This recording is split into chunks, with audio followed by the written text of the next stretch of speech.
हिमाचल प्रदेश में कांग्रेसी सरकार बनने के बाद जब ठाकुर सुखविंदर सिंह सुक्खू जी मुख्यमंत्री बने तो एक पूरे हिमाचल प्रदेश में एक संदेश गया कि आम परिवार से संघर्ष करने के बाद एक आम परिवार का व्यक्ति जो है मुख्यमंत्री बना है। चुनावों से पहले कुछ एक कमिटमेंट की गई थी हिमाचल प्रदेश के लोगों के साथ और ख़ास करके उसमें मुख्य मुद्दा था ओपीएस का। और जहाँ तक ठाकुर सुखविंदर सिंह सुक्खू जी की बात है, जब जब मौका मिलता था चुनाव होने से पहले वो ओपीएस के पक्ष में बात करते थे, लेकिन भारतीय जनता पार्टी की सरकार ने ये समझा था कि शायद ये कहने का जुमला है। जैसे मोदी जी ने 15 लाख रुपए का जुमला दिया, लोगों को सुविधाओं की बात कही, हर मुकाम पे असफल हुए, लेकिन आज ठाकुर सुखविंदर सिंह सुक्खू जी ने मुख्यमंत्री बनने के बाद पहली ही कैबिनेट बैठक में अपनी जो वायदा था उसको निभाया है और पूरे हिमाचल प्रदेश में खुशी का माहौल है, एक त्यौहार का माहौल है। जो लोगों का अधिकार था वो उनको दिया गया और पूरे हिमाचल प्रदेश में नहीं, आज पूरे देश में ठाकुर सुखविंदर सिंह सुक्खू जी के कार्य की सराहना की जा रही है।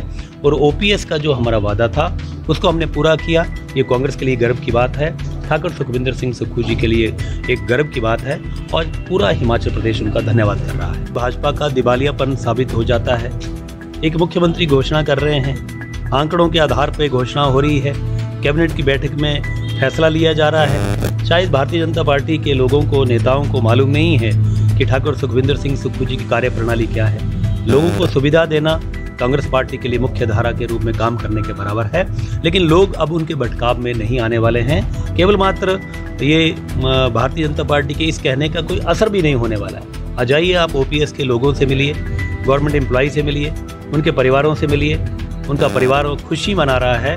तो इन बातों के कोई भी मायने नहीं है। मैं तो बल्कि ये कहना चाहूँगा कि भारतीय जनता पार्टी के नेतागण आज बंद कमरों में सिमट करके रह गए हैं। उनकी कोई भी बात जो है वो यथार्थ नहीं है और उससे कुछ भी होने वाला नहीं है। हमने ठाकुर सुखविंदर सिंह सुक्खू जी ने मुख्यमंत्री बनने के बाद एक नेक काम किया है, अपने वादे को निभाया है, जो कि कांग्रेस पार्टी के लिए और हमारे लिए गौरव की बात है। आपके जो प्रश्न है इनमें कोई तथ्य और दम ही नहीं है। काय का विपक्ष? हमारी कैबिनेट है, ठाकुर सुखविंदर सिंह सुक्खू जी मुख्यमंत्री हैं, उन्होंने कैबिनेट के फैसले लेने हैं, उन्होंने प्रदेश के कार्य करने हैं। ये कौन सी बात है कि हमारा कैबिनेट बैठक, हमारी कैबिनेट मंत्रिमंडल जो है संतुलन में नहीं है? वो होते कौन है बोलने वाले? उन्होंने तो ये भी कहा कि मंत्रिमंडल बनने में देरी हो रही है, कांग्रेस पार्टी में पता नहीं कौन सा बिखराव है। अब आप बताइए, 1 महीने के कार्यकाल में मंत्रिमंडल का गठन तो अभी हुआ, उससे पहले कोई कार्य करने में कोई कमी नजर आई आपको? हर व्यक्ति को कार्य दिया गया है। मंत्रिमंडल एक नियम है जिसके द्वारा अलग अलग लोगों को जिम्मेवारियां दी जाती हैं, लेकिन 1 महीने तक, जब तक हमारा मंत्रिमंडल गठित नहीं हुआ, तब तक भी हिमाचल प्रदेश के लोगों को या किसी भी ऑफिस को ये महसूस नहीं हुआ, बल्कि आप तो पत्रकार हैं, कि हमारा कोई कार्य रुका हुआ। तो हमने बहुत अच्छे कार्य किया, आगे भी अच्छे कार्य करेंगे। हमारा मंत्रिमंडल जो है वो संतुलन है और इस तरीके के उनके सवालों का जवाब देने की भी हमको कोई ज़रूरत नहीं है। मुख्यमंत्री जी खुद देखेंगे। मुख्यमंत्री थे तो ओपीएस नहीं दे पाए, फाइनेंस नहीं है, हमने पहली बैठक में दे दिया।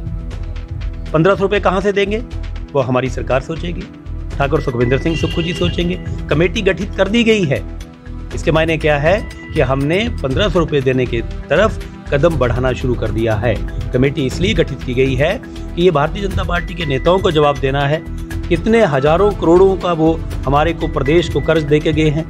हमारा छोटा सा प्रदेश है, हमारे अपने प्रदेश की आय के साधन कम हैं, लेकिन उसके बावजूद भी जो भी ठाकुर सुखविंदर सिंह सुक्खू जी ने, कांग्रेस पार्टी ने वायदे किए हैं, उनको वायदों को निभाया जाएगा। और आने वाले समय में आप देखेंगे कि छोटे से प्रदेश में ये प्रदेश अपने स्वावलंबन होने के बाद अपनी आर्थिक नीति को सुधारते हुए जो 1500 रुपये की बात है उसके ऊपर भी खरा उतरेगा।